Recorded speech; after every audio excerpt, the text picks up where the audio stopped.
राजपुर में नामांकन का दौर थमते ही प्रत्याशियों में बढ़ी हलचल। अपने पक्ष में वोट को लेकर कैंपेनिंग में जुटे प्रत्याशी। पंचायत चुनाव को लेकर डुमरांव में भी बढ़ी सरगर्मी। आज से जारी होगी अधिसूचना, कल से भरा जा सकेगा नामांकन पत्र। हिंदी दिवस पर विशेष कार्यक्रम का हुआ आयोजन। डीएम ने कहा, पुस्तकों को बनाए प्रमाणित ज्ञान का स्रोत। रेलवे ट्रैक पर बाइक दौड़ाने वाले युवक को रेल पुलिस ने किया गिरफ्तार, कार्रवाई में जुटी। और पंचायत चुनाव के लिए शराब का भंडारण कर रहे तस्करों को पुलिस ने किया शराब के साथ गिरफ्तार। हमारे समाचार बुलेटिन के प्रायोजक हैं आरके ज्वेलर्स, आकर्षक आभूषणों के विश्वसनीय विक्रेता, यमुना चौक। कामधेनु नेक्स्ट, नए जमाने की मजबूत सरिया। जिंदल पैंथर सीमेंट एवं सरिया के मुख्य विक्रेता गंगा सागर बिल्डिंग मटेरियल, गोलंबर बक्सर एवं सिमरी। संपर्क करें नीचे दिए गए इन नंबरों पर। राजपुर में पंचायत चुनाव की सरगर्मी और काफी बढ़ गई है। दरअसल सोमवार को नामांकन प्रक्रिया समाप्त होने के बाद प्रत्याशी अपना दमखम दिखाने में जुट गए हैं। बताया जा रहा है कि क्षेत्र के सभी 19 पंचायतों के उम्मीदवार अपने अपने पक्ष में वोट बटोरने के लिए जनसंपर्क अभियान की भी शुरुआत कर चुके हैं। हालांकि प्रत्याशियों को अभी चुनाव चिन्ह नहीं मिला है, लेकिन लड़ने वाले उम्मीदवार मतदाताओं को लोक लुभावन वादे कर अपने पक्ष में वोट करने के लिए वोट मांगना भी शुरू कर दिया है। प्रत्याशियों द्वारा डोर टू डोर कैंपेनिंग शुरू कर दिए जाने के बाद गांव में राजनीतिक सरगर्मी काफी बढ़ गई है और चर्चाओं का बाजार भी शुरू हो गया है। पंचायत चुनाव की सरगर्मी डुमरांव अनुमंडल में भी देखी जा रही है। दरअसल पंचायत चुनाव के तीसरे चरण का चुनाव डुमरांव प्रखंड से शुरू होगा। उसकी अधिसूचना आज जारी कर दी जाएगी। वहीं 16 से नाजिर रसीद काटना और नामांकन का कार्य भी शुरू हो जाएगा। दरअसल त्रिस्तरीय पंचायत चुनाव में जिला परिषद सदस्य, मुखिया, सरपंच, बीडीसी, पंच और वार्ड सदस्य का चुनाव होगा। इसमें जिला परिषद सदस्य का नामांकन डुमरांव अनुमंडल कार्यालय में तो शेष पदों का प्रखंड कार्यालय में होगा, जिसकी तैयारी भी शुरू कर दी गई है। एसडीओ कुमार पंकज ने डीएम के आदेश के आलोक में सभी पदाधिकारियों को आचार संहिता का पालन करने के लिए भी आदेशित कर दिया है। अभियान विश्वामित्र अंतर्गत हिंदी दिवस के अवसर पर जिला पदाधिकारी अमन समीर ने मंगलवार को एमपी हाई स्कूल के प्रांगण में विश्वामित्र हॉल का उद्घाटन किया। नए संसाधनों से सुसज्जित हॉल में हिंदी दिवस पर वर्तमान समय में हिंदी भाषा की प्रासंगिकता परिचर्चा का भी आयोजन किया गया।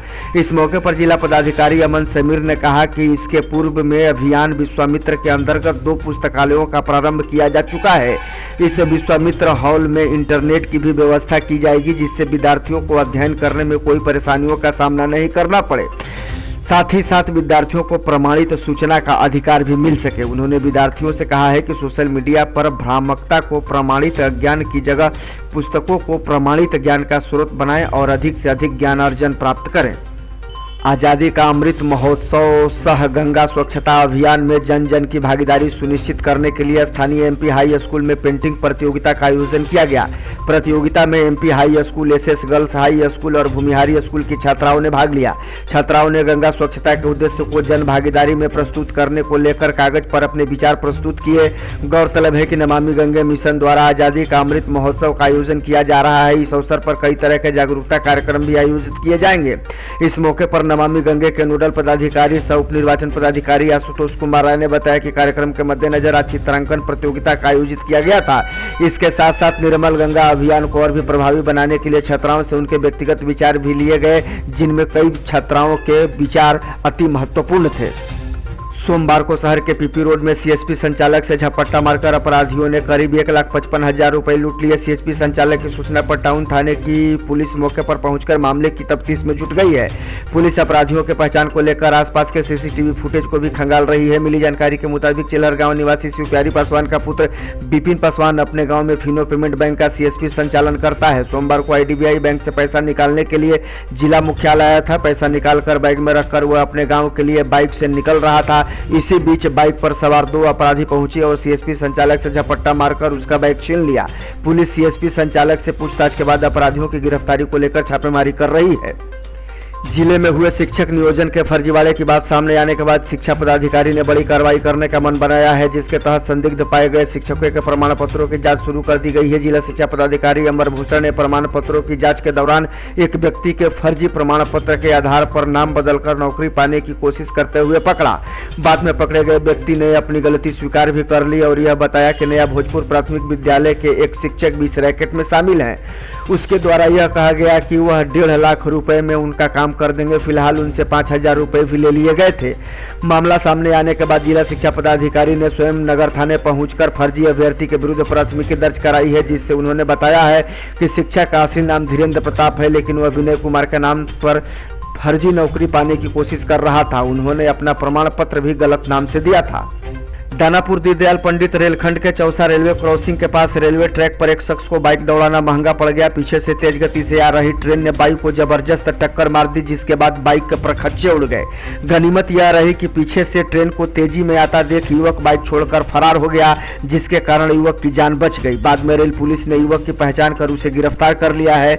बताया जा रहा है कि वाहन चालक शहर के नई बाजार का रहने वाला है। इस संबंध में जानकारी देते हुए रेलवे पोस्ट प्रभारी ने बताया कि रेलवे एक्ट के तहत वाहन मालिक के खिलाफ कार्रवाई की जाएगी। गौरतलब है कि रेलवे क्रॉसिंग बंद होने के कारण युवक बगल से बाइक को निकालकर रेलवे ट्रैक होते हुए पार करने की कोशिश कर रहा था। उसी दौरान यह हादसा हुआ। युवक के लापरवाही के कारण न केवल उसकी जान जा सकती थी, बल्कि ट्रेन में यात्रा कर रहे हजारों यात्रियों की भी जान पर बन आ सकती थी। अब उसकी इस गलती के लिए रेल पुलिस गिरफ्तार कर उसके खिलाफ कार्रवाई में जुट गई है। यूपी पुलिस के 2 सिपाही मंगलवार की दोपहर सड़क दुर्घटना में गंभीर रूप से जख्मी हो गए। बक्सर चौसा मुख्य मार्ग पर उनकी बाइक सामने से आ रही एक दूसरी बाइक से टकरा गई। घायल सिपाही विपुल प्रसाद और अनुराग गुप्ता को उपचार के लिए सदर अस्पताल से वाराणसी रेफर कर दिया गया है। पूछताछ में उन लोगों ने मुफस्सिल थाने की पुलिस को बताया कि हम लोगों की तैनाती चंदौली जिला के चौकिया थाने में है। छुट्टी पर अपने गाँव बलिया आए थे। आज मंगलवार को एक ही बाइक से वापस ड्यूटी लौट रहे थे, तभी भैया बहन नारा के समीप सामने से आ रही बाइक ने टक्कर मार दी। उस बाइक का चालक भी किशोर था, उसे भी गंभीर चोटें आई हैं। औद्योगिक थाना की पुलिस ने 587 बोतल शराब के साथ 2 तस्करों को गिरफ्तार कर लिया है। वहीं पुलिस को देखकर 3 तस्कर फरार होने में कामयाब हो गए। पुलिस फरार तस्करों की गिरफ्तारी के लिए छापेमारी कर रही है। औद्योगिक थाना अध्यक्ष मुकेश कुमार ने बताया कि बलिहार गांव के सत्यम सिंह और कमल सिंह के साथ 3 अन्य लोग शराब लेकर पैदल ही बलिहार की तरफ जा रहे थे। सूचना मिलते ही पुलिस ने छापेमारी की। पुलिस को देखकर शराब कारोबारी शराब छोड़कर भागने लगे। पुलिस ने सत्यम और कमल को गिरफ्तार कर लिया है। उनके पास से 587 बोतल शराब बरामद की गई है। पुलिस ने बताया कि गिरफ्तार तस्करों से पूछताछ में उन्होंने कबूल किया है कि पंचायत चुनाव के मद्देनजर शराब का भंडारण किया जा रहा था। गौरतलब है कि पंचायत चुनाव को देखते हुए जिले के एसपी नीरज कुमार सिंह ने पहले ही सभी थानाध्यक्षों को शराब से संबंधित मामलों में कड़ी कार्रवाई करने का निर्देश जारी किया है। वैसे लोगों के लिए अच्छी खबर है जो दैनिक रोजगार अथवा व्यापारिक गतिविधि से जुड़े हैं। दरअसल 16 सितंबर से पटना वाराणसी सवारी गाड़ी शुरू हो रही है। इसे लोग एमयू सवारी गाड़ी के नाम से भी जानते हैं। दानापुर रेल मंडल द्वारा जारी सूचना के अनुसार यह ट्रेन अब नियमित रूप से चला करेगी। एमयू पटना से सुबह 5:45 में बक्सर के लिए रवाना होगी, जो 3.25 घंटे चलकर सुबह 9 बजे के लगभग बक्सर पहुंचेगी। बक्सर से 9:05 में वाराणसी के लिए रवाना होगी और 1:10 में पहुंचेगी। पुनः 3 बजे पटना के लिए वहां से रवाना होगी और शाम 7:10 बजे बक्सर पहुंचेगी। फिर पटना के लिए यहां से रवाना हो जाएगी। इस ट्रेन की जरूरत उन लोगों को बहुत है जो व्यवसाय से जुड़े हैं। यहां से सामान लेकर पटना या वाराणसी आने जाने का यह सबसे सुगम माध्यम है।